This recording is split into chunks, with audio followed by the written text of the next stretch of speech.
والموعد لقانا حاني الحليلة شدي لجام المهر ولا رخيلة لش وقت وانتي غايبة عن شوفي زيحي عن الوجه الجميل الشيلة ويا مزين البن المبخر سوق لي فنجال واحد بس زود هيله ملقات مليبة مع احترامي باللي يورد به الى عميلة عندي قصيدة ودي ان اكتبها تعبت وانا الليلة الا الليلة لبيها يا وجه القصيدة لبى يا بلسم جروح الفتى العليلة جتني وهي مثل العروس الفان. هذا اعتبرت وصف مباح للقصيدة لان بعض العرب يعني يقول بارك عليه تغزل انا تغزل في القصيدة بس وصفت انا بوصف يعني يليق بالقصيدة. نعم جتني وهي مثل العروس الفارع اللي شعرها فيه صبغة نيلة لا هو بلا خمري ولا هو بشقر متناسق مع عينها الكحيلة بنت الشجاع اللي يقود الغارة اللي يدوس الخوف حافر خيله. وقفت انا وقفة تأمل فيها ثم قلت حيا ناسع الجديلة واخذت انا الفنجان الاول واني يا اخوك ودي واحد بديله وثنيت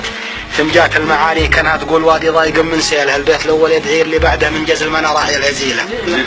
اسوق على الله ونعم بالله الواحد اللي دايم ارتجيله يا الله يلي لا اله الا انت الامور بيدك غيره مستحيله يا الله تغفر لي وتصلح حالي واستر علي يا الله من الفشيله ويلا ترد النور في عيوني الواحد اللي مدتك جزيله ويلا ترد النور في عيوني الواحد اللي مدتك جزيله ما نور غيرك والله ما ليبه ما عاد بسلكه ولا قنديله وشفاي بيدك لا الطبيب تاخر مفعول قطراتها وبنسليله واغفر ذنوبي لا وطيت القبري في ساعه ما تنفع القبيله وعلى سؤال كير يلا عني يا رب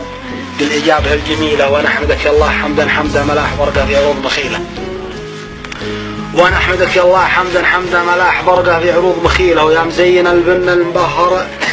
سوق لي فنجان ثالث بس زود هيله يا معشر الصدقان عفوا عفوا ان كان لهجاتي لكم ثقيله يا مكثر الصدقان في العوافي لكنهم في النايبه قليله منهم سنافي تعجبك فزعاته هذاك يا حيه وحيا ليله يقف معك في اللين ولا الشده وتلقى السعاد من حيث ما انت تجيله شغموم يلقى الواجبه هو اللازم ودايم يجيني قبل ما اوصيله صديق صادق ما يسكر رقمه ولا من ارقام يسي تحويله صديق صادق ما يسكر رقمه ولا من ارقام يسي تحويله الى زهمته قال لبى صوتك والى زهمني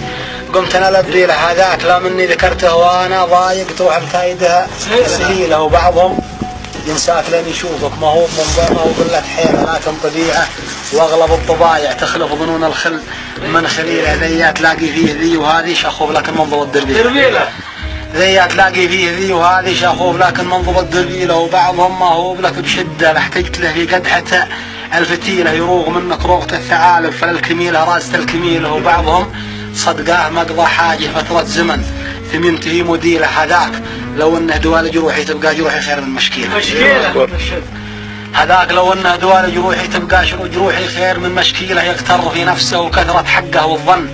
ما فاد ابرها في فيله والمال ما هو كل شيء في الدنيا احيانا قد يدعوه للرذيله لكن يا القلب الصبور الصابر خلك مع اهل الخير والفضيله اللي مجالسهم تعطر ذكرك هذاك يدعي لك وذا تدعي له والحمد لله خير ربي واجد ناخذ سلف من ذا وذا ندي له والرزق بيد الله وسيع المده ما هو بمصافر ولا برميله والرزق بيد الله وسيع المده ما هو بمصافر ولا برميله ويا مزين البن البحر شكرا قنت لي هيله وزنجبيله وبكره الى جيتك وقلت اركدها فتاكد انه موعد الحليله وكل يميزها على ما على فكره ولا احد يحملني خطا تحليله ويا مزين البن البحر شكرا قنت لي هيله وزنجبيله وبكره الى جيتك وقلت اركدها فتاكد انه موعد الحليله والختم صلى الله على نبينا ملاح بركه في عروض الخير سلامتكم الله وسلم.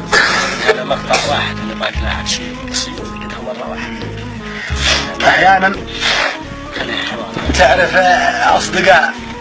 وتعرف اصحاب كثير يعني يملوا يمكن ذاكره الهاتف ولا شيء ولا يصفى لك في المية الا واحد وهو اللي تعرفه على صداقه على عز وعلى معرفه الله وقوه هو اللي يبقى اما لا صداقه اللهو واللعب والاخطاء والمعاصي ما يدوم وانا بالنسبه لي ما خسرتهم انا اعتبرت اني ربحت الان فرقتهم بعضهم كنت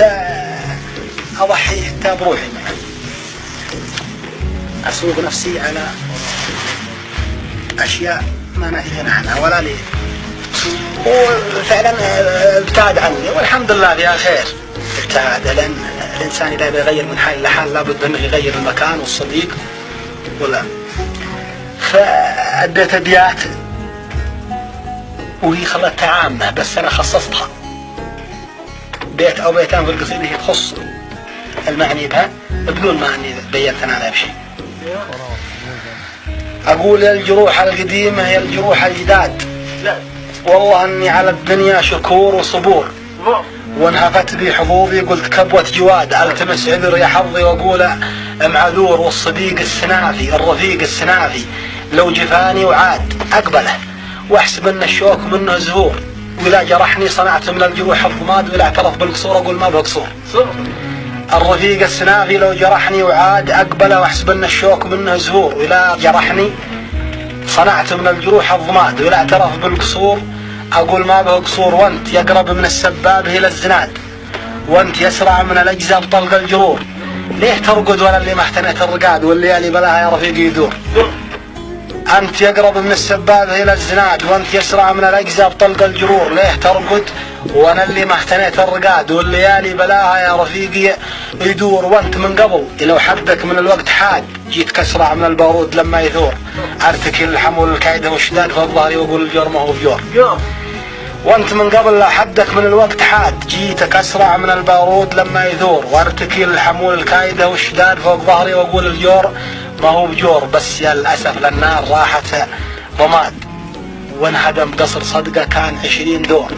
بس لا عاد يا قلبي لا عاد ولا عاد خلها غامضه يا قلب خلف الزرور. وانت يا رب منك عدتي والعتاد يلا اني دخيلك من حكا كل زور ويا بالاجواد لا تبغى الكلام الوكاد والله اني على الدنيا شكور صبور. صح لسانك